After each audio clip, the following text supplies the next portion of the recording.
Je suis Joël Janin et je suis à la retraite. Je suis président de l'association Rencontre et Culture Franco-Asiatique. Donc, elle a été créée, c'était le moment où les réfugiés d'Asie du Sud-Est venaient s'étaient installés dans le quartier et où on voulait leur donner l'occasion de faire connaître leur culture et de connaître la culture du pays dans lequel ils s'installaient. On a donc appelé cette association Rencontre et Culture Franco-Asiatique. Parmi ces activités, il y a pas mal d'enseignements, notamment des cours de chinois, beaucoup de cours chinois, qui ont comme public principalement des enfants de familles asiatiques qui veulent que leurs enfants connaissent la langue écrite et parlée, écrite notamment qui est assez difficile, des cours de français, des cours d'arts martiaux qui se sont maintenant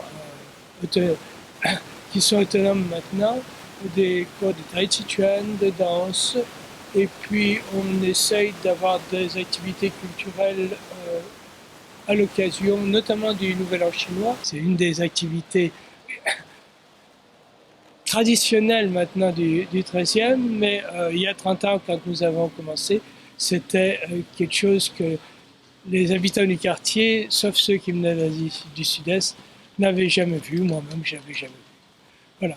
Donc, le cours de français s'adresse surtout à des élèves asiatiques, vous verrez. Le cours de chinois lui-même a plus de 700 élèves.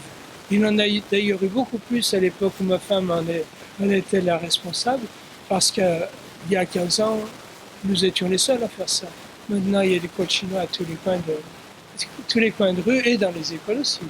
Mais nous avons encore plus de 700 élèves pour le cours de chinois et un nombre équivalent pour l'ensemble des autres activités.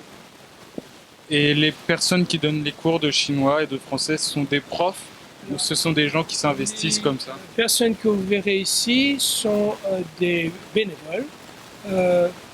Qui n'étaient pas professeurs avant? Il y en a qui étaient professeurs avant, d'autres, je crois que le monsieur que vous verrez était dans l'industrie, mais qui ont l'expérience d'enseigner et l'expérience de l'Asie en général. Par exemple, nous avons un professeur plusieurs professeurs qui parlent bien chinois.